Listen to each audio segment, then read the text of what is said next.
नमस्कार मित्रों, desire point channel के एक नए वीडियो लेक्चर में मैं हूं अमित दुबे। और आज के इस वीडियो लेक्चर में हम क्लास 12th इंग्लिश के सेकंड चैप्टर लॉस्ट स्प्रिंग के क्वेश्चन आंसर्स को हल करेंगे। इस वीडियो लेक्चर में आगे बढ़ने से पहले मैं आप सबको ये बता दूं कि इस चैप्टर का अध्ययन हमने पहले ही कर लिया है। अगर आपने इस चैप्टर का अध्ययन नहीं किया है अभी तक, तो आपको YouTube पर लिख कर सर्च करना है लॉस्ट स्प्रिंग डिज़ायर पॉइंट। इतना लिख कर आप YouTube पर सर्च कर लीजिएगा, आपको ये चैप्टर हमारे चैनल से मिल जाएगा। सिर्फ यही एक चैप्टर नहीं, आपको कोई भी चैप्टर पढ़ना हो, बस उस चैप्टर का नाम लिख के उसके पीछे डिज़ायर पॉइंट जोड़ दीजिए, आपको वो चैप्टर हमारे चैनल से मिल जाएगा। जैसे कि अगला चैप्टर है डीप वाटर, तो आपको बस डीप वाटर लिखकर डिज़ायर पॉइंट लिख देना है और YouTube पर इतना लिख कर सर्च कर लेना है, आपका काम हो जाएगा। आपको ये चैप्टर हमारे चैनल से मिल जाएगा, बस इतना सा काम करना होता है। हाँ, NCERT की बुक से अभी मैंने ये चैप्टर नहीं पढ़ाया है, तो NCERT की बुक से भी ये चैप्टर आपको मिल जाएगा। 2 से 3 दिन के अंदर ये लेक्चर अपलोड कर दूंगा मैं NCERT की बुक से। अभी इस वीडियो को अपलोड करने का मेरा केवल यही उद्देश्य है कि मैं आपको ये बता सकूँ कि आपको कोई भी चैप्टर पढ़ना है, बस आपको उस चैप्टर का नाम लिखना है और उसके बाद डिज़ायर पॉइंट लिख देना है, आपको वो चैप्टर हमारे चैनल से मिल जाएगा। तो क्वेश्चन आंसर की बात करें तो भले ही आपके पास किसी भी प्रकाशन की पुस्तक हो या फिर आप किसी भी बोर्ड के स्टूडेंट हो, इस वीडियो लेक्चर से आपको हर तरह के क्वेश्चंस के आंसर मिल जाएंगे, ये मेरा प्रॉमिस है। चलिए हम अपने क्वेश्चंस पर आगे बढ़ते हैं। सबसे पहले हम हल करेंगे शॉर्ट आंसर टाइप क्वेश्चंस को। तो यहाँ पर हमारा पहला प्रश्न है, व्हाई डिड अनीस जंग आस्क साहब अबाउट द स्कूल। यानी अनीस जंग ने साहब से स्कूल के बारे में क्यों पूछा। व्हाट वाज इट्स इम्पैक्ट, और इसका साहब पर क्या प्रभाव पड़ा। यहाँ पर इम्पैक्ट ऑन साहब जोड़ लीजिएगा, ठीक है, थोड़ा सा क्वेश्चन अधूरा है ये। तो what was its impact on साहब, ठीक है, तो इसका साहब पर क्या प्रभाव पड़ा, क्लियर है। तो अनीस जंग आस्क्ड साहब अबाउट द स्कूल, यानी अनीस जंग ने साहब से स्कूल के बारे में पूछा। Because she wanted to know his desire, क्योंकि वो उसकी इच्छा के बारे में जानना चाहती थी, फॉर एजुकेशन, शिक्षा के लिए। He was much affected and eager to join school, यानी वो बहुत ज़्यादा उत्सुक होकर स्कूल ज्वाइन करना चाहता था, फॉर एजुकेशन, पढ़ाई करने के लिए। व्हेन आथर आस्क्ड हिम, जब लेखिका ने उससे पूछा, if he would get admission, कि क्या वो एडमिशन लेगा, इन हर स्कूल, उनके स्कूल में, ठीक है। तो जब लेखिका ने उससे पूछा कि क्या वो उनके द्वारा खोले गए स्कूल में एडमिशन लेगा, तो उसे ये बात पता चली कि he was much affected and eager to join school, यानी वो स्कूल ज्वाइन करना चाहता था, स्कूल जाकर पढ़ना चाहता था, क्लियर है। चलिए आगे चलते हैं। दूसरा प्रश्न है, व्हाई डिड साहब and other rag pickers not wear chappals, यानी साहब और दूसरे कूड़ा बीनने वाले चप्पल क्यों नहीं पहनते थे। What excuse did they give for it, और इसके लिए उन्होंने क्या कारण बताया। ये 2022 में पूछा गया प्रश्न है, ध्यान रखिएगा। तो Saheb and other rag pickers did not wear chappals because their parents were too poor to buy them, यानी साहब और दूसरे कूड़ा बीनने वाले चप्पल इसलिए नहीं पहनते थे क्योंकि उनके माता पिता बहुत गरीब थे चप्पल खरीदने के लिए। दे गेव एक्सक्यूज़, उन्होंने कारण बताया, फॉर इट, इसके लिए, दैट देयर मदर्स, की उनकी माताएं, would not get down their chappals, उनके चप्पल नीचे नहीं उतारती, एंड शूज़, उनके चप्पल और जूते नीचे नहीं उतारती, फ्रॉम द सेल्फ, ताड़ से। सेल्फ ही बोल सकते हैं सीधा सीधा, या फिर ताड़ बोल सकते हैं, ठीक है। सेल्फ की सीधी सीधी हिंदी होती है ताक या फिर ताड़, और आम बोलचाल की भाषा में हम लोग सेल्फ भी बोलते हैं, ठीक है। अगला प्रश्न, how many rag pickers used to live in Seemapuri Delhi, यानी सीमापुरी दिल्ली में कितने कूड़ा बीनने वाले रहा करते थे। How did they settle there, वे वहाँ कैसे सेटल हुए, वे वहाँ कैसे स्थापित हुए। तो 10,000 rag pickers used to live in Seemapuri Delhi, यानी सीमापुरी दिल्ली में 10,000 कूड़ा बीनने वाले रहा करते थे। Their parents had left Bangladesh, उनके माता पिता ने बांग्लादेश छोड़ दिया था। देयर मदरलैंड यानी अपनी मातृभूमि को, एंड सेटल देयर, और यहाँ पर सेटल हो गए थे, यहाँ पर स्थापित हो गए थे। इन सर्च फॉर देयर लिविंग, अपनी जीविका की खोज में। हमारा अगला प्रश्न पूछता है कि what was the meaning of the garbage for children. तो बच्चों के लिए गार्बेज का क्या मतलब था, यानी बच्चों के लिए कूड़े का क्या मतलब था। What did they find in it, वे उसमें क्या ढूंढते थे या फिर उन्हें उसमें क्या मिलता था। ये प्रश्न भी 2022 में पूछा गया है, ठीक है, तो अच्छी तरह से याद कर लीजिएगा। The meaning of the garbage for children was something wrapped in wonder. तो मीनिंग मतलब ऑफ द गार्बेज कूड़े का, फॉर चिल्ड्रन बच्चों के लिए, बच्चों के लिए कूड़े का मतलब कुछ ऐसा था जो रैप्ड इन वंडर हो, जो आश्चर्य में लिपटा हुआ हो। अर्थात बच्चों के लिए कूड़े का मतलब आश्चर्य में लिपटी हुई कोई वस्तु था। समटाइम्स दे फाउंड 1 रुपी, कभी कभी उन्हें 1 रुपया मिल जाता था। एंड समटाइम्स 10 रुपी नोट, 10 रुपये का नोट मिल जाता था। इन इट आल्सो, कूड़े के ढेर में, ठीक है। हमारा अगला प्रश्न है वाई डिड साहब join the job at milk booth. ये बहुत इम्पॉर्टेंट है। चलिए, साहब ने दूध के बूथ पर या फिर दूध के दुकान पर नौकरी क्यों की। What was he paid for his service, और उसकी सेवा के लिए, उसकी सर्विस के लिए उसे क्या दिया गया था। तो Saheb join the job at milk booth to earn money, यानी उसने दूध की दुकान पर पैसे कमाने के लिए नौकरी की। टू सपोर्ट हिज फैमिली, अपने परिवार को सपोर्ट करने के लिए। ही वॉज पेड, उसे दिया जाता था 800 रुपीज़, 800 रुपया। एंड ऑल हिज मील, और उसका पूरा भोजन यानी दोनों टाइम का भोजन, फॉर हिज सर्विस, उसकी सेवा के बदले में। चलें आगे। हमारा अगला प्रश्न कहता है कि हु वाज मुकेश, मुकेश कौन था। वेयर डिड ही बिलोंग, वो कहाँ से बिलोंग करता था, यानी वो कहाँ से संबंध रखता था। व्हाट वाज हीज एम्बिशन, और उसका एम्बिशन क्या था, उसका लक्ष्य क्या था। ये भी 2022 में पूछा गया प्रश्न है। जो बोर्ड एग्जाम में क्वेश्चन पूछे गए हैं, अगर वो मुझे मिलते हैं तो मैं उन्हें भी जोड़ देता हूँ, ताकि आपको दिक्कत ना हो और आप इम्पॉर्टेंट क्वेश्चंस को समझकर अच्छी तरह से पढ़ सकें। तो Mukesh was a poor bangle maker, Mukesh एक गरीब चूड़ी बनाने वाला था। He belong to a poor family, वो एक गरीब परिवार से संबंध रखता था। विच हैड कम, जो आई थी, फ्रॉम बांग्लादेश, जो बांग्लादेश से आई थी। हिज एम्बिशन, उसका लक्ष्य था, was to be a motor mechanic, एक मोटर मैकेनिक बनना। उसका लक्ष्य एक मोटर मैकेनिक बनना था, या फिर वो एक मोटर मैकेनिक बनना चाहता था। हमारा अगला प्रश्न कहता है कि why did Mukesh volunteer, Mukesh volunteer क्यों था टू टेक नरेटर होम। तो सीधा सीधा इसका मतलब कि मुकेश ने नरेटर को यानी कहानीकार को होम, घर ले जाने के लिए वॉलंटियर, वाई डिड, नेतृत्व क्यों किया। इसका सीधा सीधा मतलब कि मुकेश कहानीकार को अपने घर क्यों लेकर गया। या फिर वॉलंटियर का मतलब नेतृत्व करना, इसका मतलब सीधा सीधा इस तरह से भी हो सकता है कि मुकेश ने कहानीकार को घर ले जाने के लिए क्यों नेतृत्व किया। ठीक है, इसका आसान शब्दों में मतलब सीधा सीधा इतना ही है कि मुकेश कहानीकार को अपने घर क्यों लेकर गया। Who were there in home, who were there in home, इसका सीधा सीधा मतलब वहाँ घर में कौन थे। तो Mukesh volunteer to take narrator home, यानी मुकेश नरेटर को अपने घर ले गया बिकॉज, क्योंकि he was eager to show, वो दिखाना चाहता था, हिज हाउस, उसका घर, विच वाज बीइंग रीबिल्ट, जो रीबिल्ट हो रहा था, फिर से बन रहा था। ठीक है, देयर वर मुकेश, उस घर में मुकेश था, हिज एल्डर ब्रदर्स वाइफ, यहाँ पे ब्रदर के बाद अपोस्ट्रॉफी एस है। ठीक है, तो उसके बड़े भाई की पत्नी थी। हिज एल्डर ब्रदर, उसका बड़ा भाई था, यानी उसका बड़ा भाई रहता था।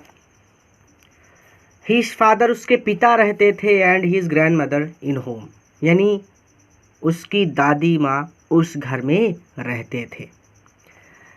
It is his karma, his destiny, who said this and why.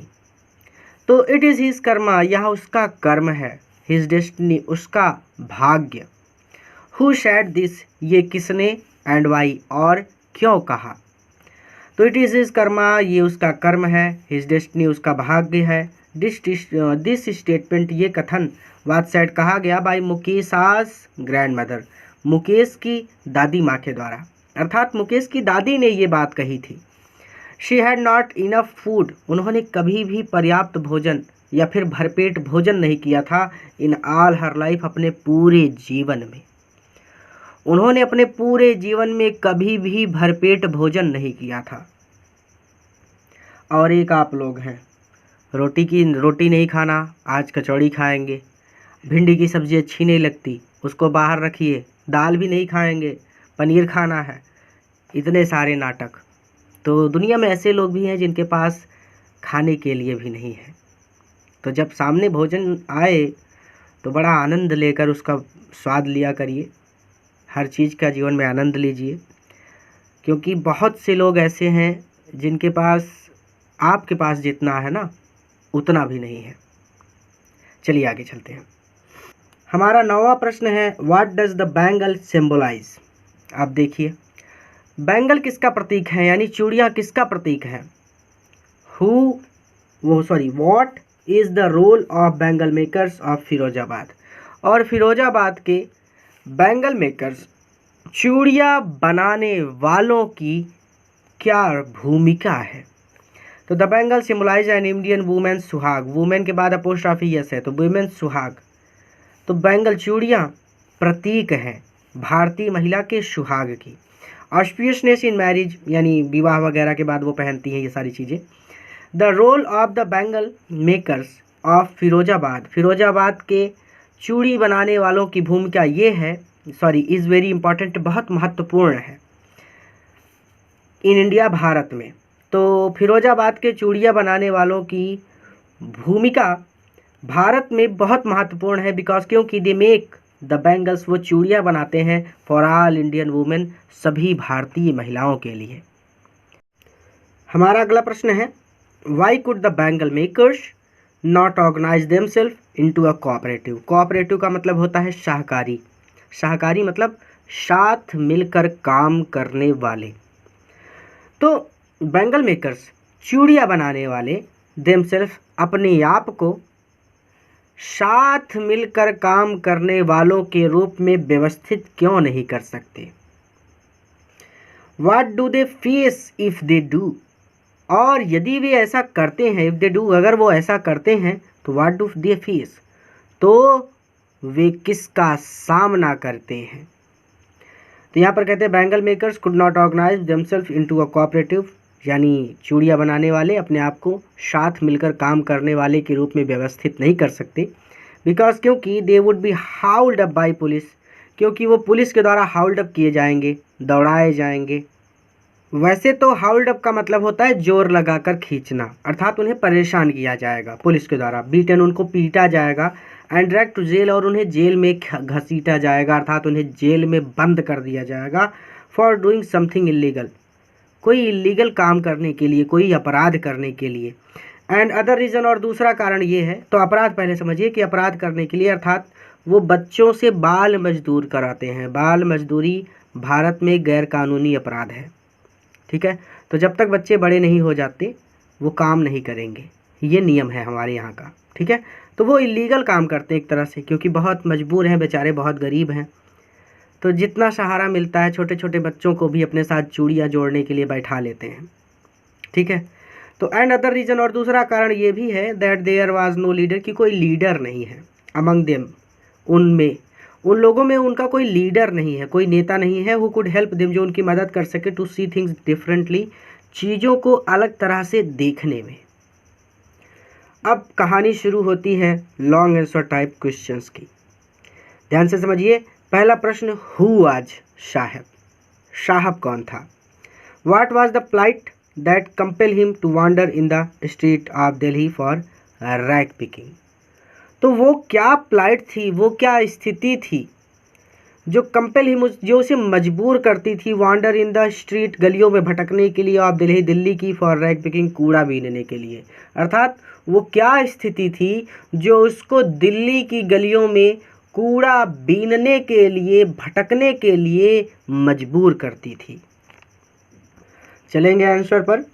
तो साहब वाज अ यंग बॉय, साहब एक बहुत छोटा लड़का था, एंड रैग पिकर और कूड़ा बीनना उसका काम था। His condition was very miserable, उसकी कंडीशन जो थी, उसकी स्थिति जो थी वो बहुत दयनीय थी। He was economically very poor, वो बहुत गरीब था। इकोनॉमिकली मतलब आर्थिक रूप से, यानी पैसे नहीं थे उसके पास। He had not enough food to eat, उसके लिए उसके पास खाने के लिए भोजन भी नहीं था। His family belong to Bangladesh, उसका परिवार बांग्लादेश से संबंध रखता था, अर्थात उसका परिवार तो बांग्लादेश से आया था। They had come to Seemapuri, वो सीमापुरी आए थे only in search for their living, अपनी जीविका की खोज में, अपनी जीविका की तलाश में। 10,000 रैग पिकर्स, 10,000 कूड़ा बीनने वाले were living in Seemapuri, Seemapuri में रहा करते थे। साहब वाज स्क्राउजिंग फॉर गोल्ड, साहब गोल्ड स्क्राउज करता है यानी धन तलाशता है, इन द गार्बेज डंप, कूड़े के ढेर में। He was avoided from the real blessing of life, he was avoided वो दूर है, from the real blessing of life, life जीवन के वास्तविक ब्लेसिंग से, वास्तविक आशीर्वाद से, यानी जीवन के वास्तविक आशीर्वाद से वो अलग है, अभिन्न मतलब भिन्न है, सॉरी अवॉइड मतलब दूर है, ठीक है। तो जीवन के वास्तविक आशीर्वाद से वो दूर है, अर्थात जीवन के वास्तविक आनंद को वो नहीं जानता। He was completely unknown from the joy and happiness of life, he was completely वो पूरी तरह से अननोन अनजान है, from FROM from the joy आनंद से, एंड हैप्पीनेस और प्रसन्नता से, ऑफ लाइफ जीवन के। साहब फैमिली, साहब के बाद अपोस्ट्रोफी, तो साहब का परिवार वाज पॉवर्टी स्ट्राइकन, गरीबी की चपेट में है। His poverty compelled him to wander in the street of Delhi for rag picking, उसकी गरीबी ही उसे दिल्ली की सड़कों पर कूड़ा बीनने के लिए, भटकने के लिए मजबूर करती है, यानी अपनी गरीबी की ही वजह से वो दिल्ली की सड़कों पर भटकता हुआ कूड़ा बीनता रहता है। इन दिस वे, इस तरह से the author has presented, author ने प्रेजेंट किया द रियल पिक्चर वास्तविक चित्र ऑफ द लाइफ जीवन का, of rag pickers of Seemapuri, Seemapuri के कूड़ा बीनने वालों का। आगे चलें।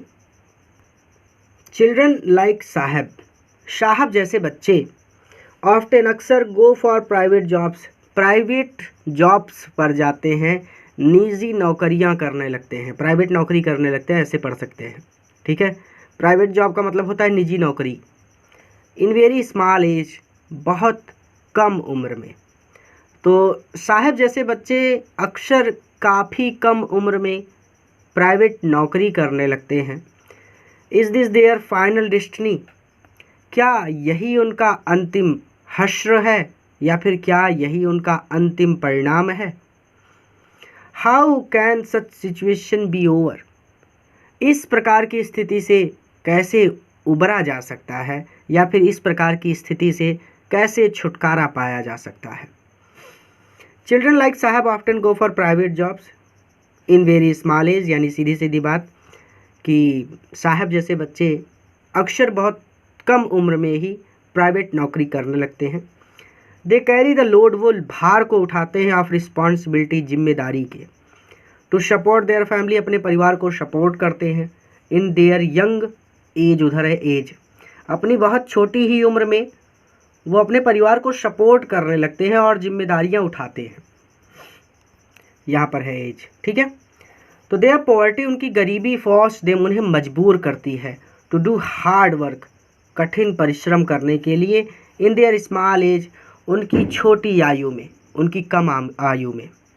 There parents are poor and uneducated, UNEDUCTED, uneducated, तो उनके माता पिता गरीब और अशिक्षित हैं। They are so poor that they can not beat expenses of their education, यहाँ पे बियर होना चाहिए, एक सेकेंड, ये BEAR, बियर एक्सपेंस, वो खर्चा नहीं उठा सकते, ऑफ देयर एजुकेशन, अपने बच्चों की शिक्षा का, यानी वो इतने गरीब हैं कि वो अपने बच्चों की शिक्षा का खर्च तक नहीं उठा सकते। दे can not look after them well, वो उनकी अच्छी तरह से देखभाल भी नहीं कर सकते। बीइंग अनएजुकेटेड, अशिक्षित होने की वजह से they can not think any kind of government service, वो किसी भी प्रकार की सरकारी नौकरी का सपना नहीं देख सकते या फिर किसी प्रकार की सरकारी नौकरी के बारे में नहीं सोच सकते। Private job is their final destiny, private job ही उनका भाग्य है, निजी नौकरियां ही उनका भाग्य है, यही उनकी डेस्टिनी है, यानी उनके किस्मत में यही लिखा है। There is no other option, उनके पास कोई दूसरा ऑप्शन नहीं है एक्सपेक्ट रैग पिकिंग, कूड़ा बीनने के अलावा। And join the private job, और प्राइवेट नौकरी ज्वाइन करने के अलावा, यानी प्राइवेट नौकरी और कूड़ा बीनने के अलावा उनके पास कोई दूसरा ऑप्शन नहीं है। They can not be overcome to such situation, वो इस सिचुएशन से कभी भी उभर नहीं सकते। Until they will not think differently, जब तक कि वो विभिन्न प्रकार से या फिर अलग तरह से नहीं सोचते। To make the way of earning, कमाई के रास्तों के बारे में, यानी वो इस स्थिति से तब तक नहीं उभर सकते जब तक वो कमाई करने के दूसरे तरीकों के बारे में नहीं सोचते।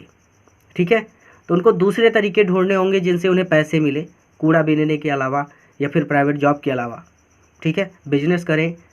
अब कहना आसान है, कहना बहुत आसान है, लेकिन जो उस स्थिति से गुजर रहा है उसके लिए ये बहुत बड़ी बात है। हमने तो लिख दिया, ठीक है, तो इसमें एक सीख मिलती है इस चैप्टर से कि अपने माता पिता को कभी परेशान नहीं करना चाहिए कि पापा बड़ा सा फ़ोन चाहिए या फिर गाड़ी चाहिए या फिर साइकिल चाहिए। नहीं, ऐसा कुछ नहीं, जितना है उतना ही बहुत है। कम से कम इतना तो कर रहे हैं वो, आपको कूड़ा तो नहीं बीनना पड़ रहा है। तो जो कुछ भी आपके माता पिता आपके लिए कर रहे हैं ना, वो बहुत बहुत बहुत ज़्यादा है, और उसी का सम्मान करते हुए आप अपने जीवन में मेहनत कीजिए और लक्ष्य ये बनाइए कि आपके नाम से आपके पिता को जाना जाए, ना कि आपके पिता के नाम से आपको। अर्थात आपके पिता को आप पर गर्व हो कि हाँ मेरा बेटा इतना काबिल है, ये कीजिए। ठीक है, कभी भी अपने माता पिता को परेशान नहीं करना चाहिए, क्योंकि आप अभी ऐसी एज में हैं कि दूसरों को देखकर आपका मन करता होगा कि मेरे पास बाइक नहीं है, या फिर दूसरे के पास बड़ा महंगा फ़ोन है, मेरे पास क्यों नहीं है, मेरे पास महंगे कपड़े क्यों नहीं है, मेरे पास महंगे जूते क्यों नहीं हैं। जितना है उतना बहुत है, क्योंकि दुनिया में ऐसे भी लोग हैं जिनके पास उतना भी नहीं है जितना आपके पास है। ठीक है, तो ये चैप्टर है, इससे ये सीख मिलती है। चलें आगे। हमारा अगला प्रश्न हमसे पूछ रहा है कि हु वाज मुकेश। ये फिर से आ गया मुंह उठा के, मुकेश कौन था। What did he want to do in his life, वो अपने जीवन में क्या करना चाहता था। And what did he not want to follow, और वो क्या फॉलो नहीं करना चाहता था, अर्थात वो किस चीज़ का अनुसरण नहीं करना चाहता था। तो Mukesh belong to a poor family, Mukesh एक बहुत गरीब परिवार से संबंध रखता है। और बैंगल मेकर, चूड़ियाँ बनाने वालों की, और फिरोजाबाद के। Mukesh is an ambitious boy, Mukesh एक महत्वाकांक्षी लड़का है। Mukesh insist on being his own master, वो अपना खुद का मालिक बनने पर जोर देता है, या फिर वो अपना खुद का मालिक बनना चाहता है। He wanted to be a motor mechanic, वो एक मोटर मैकेनिक बनना चाहता है। He did not want to follow the business of his ancestors, वो अपने पूर्वजों के बिजनेस को फॉलो नहीं करना चाहता, अर्थात वो अपने पूर्वजों के बिजनेस का अनुसरण नहीं करना चाहता। He had different view from his family business, वो अपने फैमिली बिजनेस से, वो अपने परिवार के बिजनेस से डिफरेंट, अलग कुछ करना चाहता है। ही न्यू वेल, वो अच्छी तरह से जानता है that by following the business, की इस बिजनेस को अपनाकर या फिर इस बिजनेस का अनुसरण करके ही वुड नेवर प्रोग्रेस, वो कभी भी आगे नहीं बढ़ सकेगा इन लाइफ अपने जीवन पे। He would never come out of the trap, वो जाल से कभी बाहर नहीं निकल सकेगा। और पुअर्टी, गरीबी के, वो गरीबी के जाल से कभी भी बाहर नहीं निकल सकेगा। आगे कहते हैं कि Mukesh dream looms like a mirage amidst the dust of streets that fill his town Firozabad famous for its bangles, यानी मुकेश का सपना उसके अपनी चूड़ियों के लिए मशहूर कस्बे फिरोजाबाद की गलियों की धूल के बीच एक मिरेज सा प्रतीत होता है, एक मारीचिका सा प्रतीत होता है। इस चैप्टर को अच्छी तरह से पढ़ाया है, जाकर पढ़ लीजिएगा, ताकि कोई डाउट अगर हो रहा हो मेरे समझाने के दौरान तो वो चैप्टर को पढ़ने के बाद क्लियर हो जाएगा। ये मेरा प्रॉमिस है, बहुत सटीक और बहुत सरल शब्दों में मैंने चैप्टर को पढ़ाया है, जाकर पढ़ लीजिएगा अगर नहीं पढ़ा है तो। और अगर NCERT की बुक से पढ़ना चाहते हैं तो 1 से 2 दिन तक वेट कीजिए, चैप्टर आ जाएगा। मैं थोड़ा सा बाहर आया हुआ हूँ, इसीलिए अभी मैं ये चैप्टर बना नहीं पा रहा हूँ। Mukesh did not like to join any private, उधर जॉब होगा, वो कोई प्राइवेट जॉब नहीं करना चाहता। मुकेश कोई भी प्राइवेट जॉब नहीं करना चाहता, यहाँ पे है job.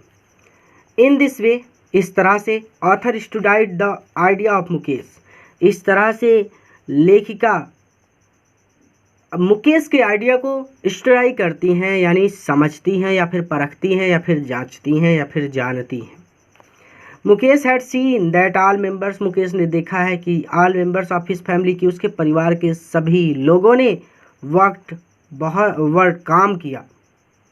But they were not able, लेकिन वो एबल नहीं हो सके, टू एंजॉय इवन एवर, लेकिन वो कभी भी इंजॉय नहीं कर सके, कभी भी नहीं खा सके, वन फुल मील, भरपेट भोजन, इन देयर इंटायर लाइफ, उनके पूरे जीवन काल में। यानी मुकेश ने देखा कि उसके घर के सभी लोगों ने मेहनत तो की, लेकिन वो कभी भी अपने पूरे जीवन काल में भरपेट भोजन नहीं कर सके। ठीक है, तो आपको थोड़ा सा बढ़ाना हो तो यहाँ पर लिख दीजिएगा वर्क हार्ड, HARD। ठीक है, यानी बहुत कठिन परिश्रम किया, या फिर इतना भी ठीक है कि वर्क यानी काम तो किया लेकिन भरपेट भोजन किसी को नहीं मिला। चलें आगे। हमारा अगला प्रश्न, what did the narrator notice in the locality where Mukesh lived, यानी जहाँ पर मुकेश रहता था उस इलाके में नरेटर ने अर्थात कहानीकार ने क्या अवलोकन किया या फिर क्या देखा। What was the condition of bangle makers, चूड़ी बनाने वालों की वहाँ पर हालत क्या थी। तो द नरेटर कहानीकार noticed in the locality where Mukesh lived, यानी जहाँ पर मुकेश रहता है वहाँ पर देखते हैं that striking lanes were choked with garbage, यानी striking lanes choked with garbage, यानी कूड़े से अटी पड़ी बदबूदार गलियां हैं। द होम्स रिमेन्ड हॉवेल्स, और जो घर हैं ना वो हॉवेल्स हैं, विथ क्रम्बलिंग वॉल्स, यानी उनकी दीवारें टूटी हुई हैं। वुबली डोर्स, दरवाजे भी जो हैं वो बुबली हैं, डगमगाते हुए हैं। नो विंडोज़, ना तो खिड़कियां हैं। क्राउडेड फैमिलीज, उन घरों में फैमिलीज परिवार रहते हैं, ऑफ ह्यूमन्स, मनुष्यों के, एंड एनिमल्स, और जानवरों के, यानी उन घरों में मनुष्य और जानवर एक साथ ठूसे पड़े हैं। कोएक्सिस्टिंग, वो एक साथ रह रहे हैं। इन प्राइमल स्टेज, वो एक साथ एक प्राइमल स्टेज में रह रहे हैं। प्राइमल स्टेज मतलब आदिम युग की भांति, जैसे पुराने समय में आदि मानव अपनी गुफा में ही अपने कुत्तों को, अपनी भेड़ बकरियों को, सबको भर लेता था और खुद भी उसी में घुस जाता था और गुफा के दरवाजे को पत्थर से बंद कर देता था। ठीक उसी तरह से वो एक आदिम युग की तरह जानवरों और मनुष्यों के परिवार एक साथ मिलजुल कर रहते हैं। ठीक है। The condition of bangle maker was very miserable, इन चूड़ी बनाने वालों की स्थिति जो है वो बहुत दयनीय है। Born in the caste of bangle makers, उनका जन्म हुआ है, कहाँ जन्म हुआ है, कास्ट, जाति में, किस जाति में, बैंगल मेकर्स, चूड़ियाँ बनाने वालों की। They have seen nothing but bangles, उन्होंने चूड़ियों के अलावा कुछ भी नहीं देखा है। In the dark hutments, dark hutments यानी अंधेरी झोपड़ियों में, next to the line of flames of flickering oil lamp, टिमटिमाते ऑयल लैम्प्स की फ्लेम्स, जो ज्योति या फिर ज्वाला, फ्लेम मतलब होता है लौ, के लाइन्स में लाइन्स से बैठकर the boys and the girls, लड़के और लड़कियां, sit with their father and mother, अपने माता पिता के साथ बैठकर वेल्डिंग जोड़ते हैं, पीसेस टुकड़ों को, ऑफ कलर्ड ग्लासेस, रंगीन कांच के, इनटू सर्कल ऑफ बैंगल्स, चूड़ी के रूप में।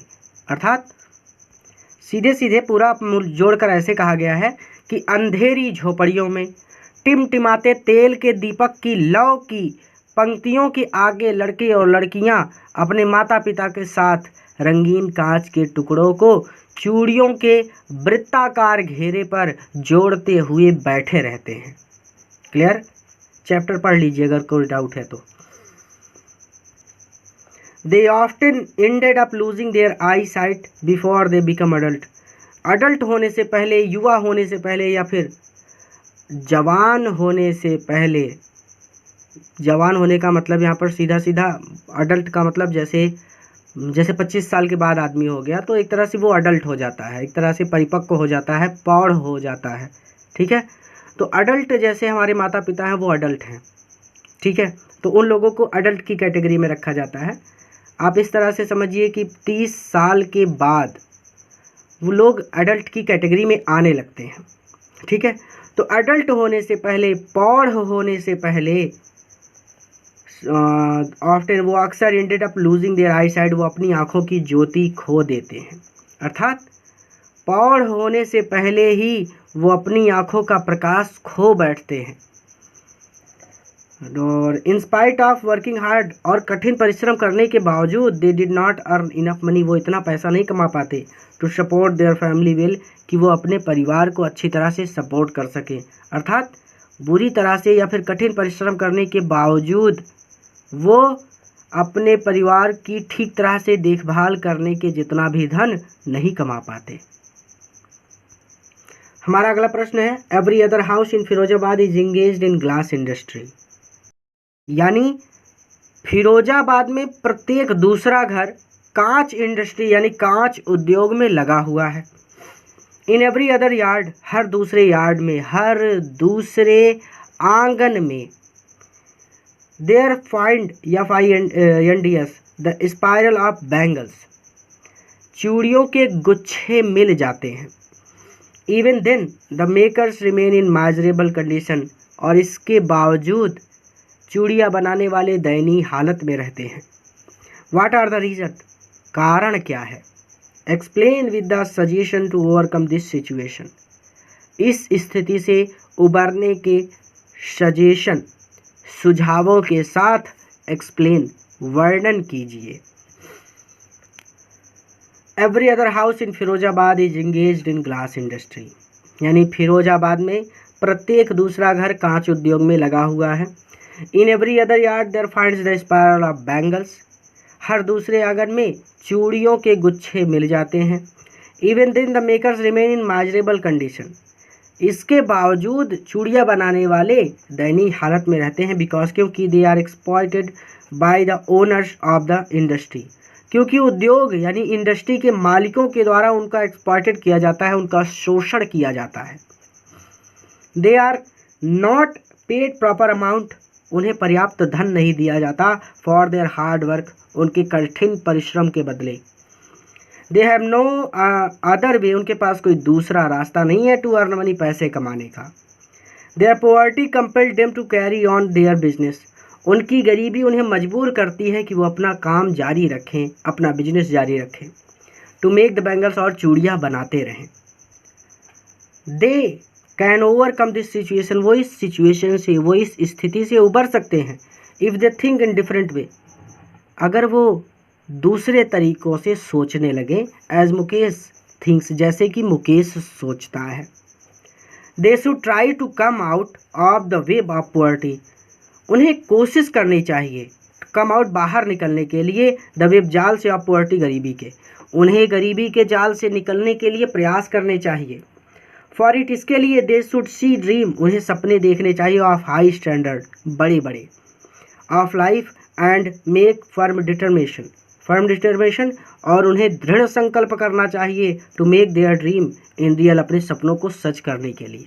अर्थात उन्हें बड़े बड़े सपने देखने चाहिए और अपने बड़े बड़े सपनों को सच करने के लिए दृढ़ संकल्प करना चाहिए। इवन देन, और तब कहीं जाकर, देन 2 बार देन है तो 1 बार काट दीजिएगा। Even then they may be able to free from the web of poverty, और तब कहीं जाकर वो शायद, मे बी शायद, गरीबी के जाल से स्वतंत्र हो सकेंगे, आज़ाद हो सकेंगे। हमारा अगला प्रश्न, what is the vicious circle of middleman, तो मिडिलमैन मतलब दलाल, तो दलालों की विशियस सर्कल, क्रूरतापूर्ण चक्र क्या है, यानी दलालों का क्रूरतापूर्ण चक्र क्या है। How they are trapped since the time of their forefathers. Forefather मतलब पूर्वज। तो अपने पूर्वजों के समय से वे कैसे ट्रैप्ड फंसे हुए हैं, अर्थात चूड़ी बनाने वाले जो लोग हैं वो अपने पूर्वजों के समय से कैसे फंसे हुए हैं। कैन दे गेट ऑर्गेनाइज्ड, क्या वे ऑर्गेनाइज हो सकते हैं, क्या वे संगठित हो सकते हैं। इफ़ नॉट, यदि नहीं, वाई, तो क्यों। यदि नहीं हो सकते तो हमको बताइए कि क्यों नहीं हो सकते। एक्सप्लेन, व्याख्या कीजिए। एक आध क्वेश्चन आप खुद से भी लिखने की कोशिश कीजिए, कुछ तो सोचिए, कुछ बनेगा, सही बनेगा, गलत बनेगा। एक क्वेश्चन ये आपका होमवर्क है, इसे खुद से लिखने की कोशिश कीजिए। मैं सॉल्व करा दे रहा हूँ लेकिन कोशिश खुद से कीजिएगा। तो the bangle makers of Firozabad are trapped in the vicious circle of middleman. तो जो फिरोजाबाद के बैंगल मेकर हैं, चूड़ियाँ बनाने वाले हैं, वो दलालों के विशियस सर्कल में फंसे हुए हैं, यानी दलालों के क्रूरतापूर्ण चक्र में फंसे हुए हैं। Since the time of their forefather, अपने पूर्वजों के समय से। They can not get organised, वो इकट्ठा नहीं हो सकते, वो संगठित नहीं हो सकते। Even if they got organised, क्योंकि अगर वो संगठित हो गए तो दे आर द वन, तो उन लोगों को who will be hauled up, घसीटा जाएगा या फिर परेशान किया जाएगा बाय द पुलिस, पुलिस के द्वारा। बीटन, उनको पीटा जाएगा। एंड ड्रैग टू जेल, और उन्हें जेल में बंद कर दिया जाएगा। फॉर डूइंग समथिंग इलीगल, कोई अपराध करने के लिए, ठीक है, या फिर कोई इलीगल काम करने के लिए। There is no leader among them, उनका कोई लीडर नहीं है, उनका कोई नेता नहीं है। No one who could help them, जो ऐसा कोई भी नहीं है जो उनकी मदद कर सके। टू सी थिंग डिफरेंटली, चीज़ों को अलग तरह से देखने के लिए। तो ऐसा कोई भी नहीं है जो उनकी मदद कर सके चीज़ों को अलग तरह से देखने में। देयर फादर्स, उनके पिता, आर एज टायर्ड, उतने ही थके हुए हैं, एज दे आर, जितने की वे, अर्थात उनके पिता उनके जितने ही थके हुए हैं। दे टॉक एंडलेसली, वो लगातार बात करते रहते हैं। इन स्पायरल डेट मूव्स, एक ऐसे स्पायरल में जो मूव करता है फ्रॉम पॉवर्टी, गरीबी से, सिंपैथी, दया, ग्रेड, लालच, एंड टू इनजस्टिस, और अन्याय की ओर। यानी उनकी बातें ऐसी ही चलती रहती हैं। पहले वो गरीबी की बात करेंगे, फिर दया की बातें करेंगे, फिर ग्रेड की बात करेंगे यानी लालच की बात करेंगे, फिर अन्याय की बात करेंगे, और फिर कहेंगे अरे भैया हम लोग तो गरीब लोग हैं, हम लोग क्या कर सकते हैं। फिर वो बात करेंगे सिंपैथी कि हम लोगों पर कोई दया भी नहीं करता। फिर वो कहते हैं कि सभी लालची हो गए हैं। फिर वो कहते हैं कि सब लोग हमारे साथ अन्याय करते हैं, हमारी कोई मदद ही नहीं करता, हम लोग गरीब लोग हैं, हमारी मदद कौन करेगा। फिर वही बात सिंपैथी, यानी गोल गोल एक ही बात में घूमते रहते हैं। They have impose the baggage on the child, उन्होंने बच्चे के ऊपर एक बोझ लाद दिया है। That he can not put down, जिसे वो उतार नहीं सकता।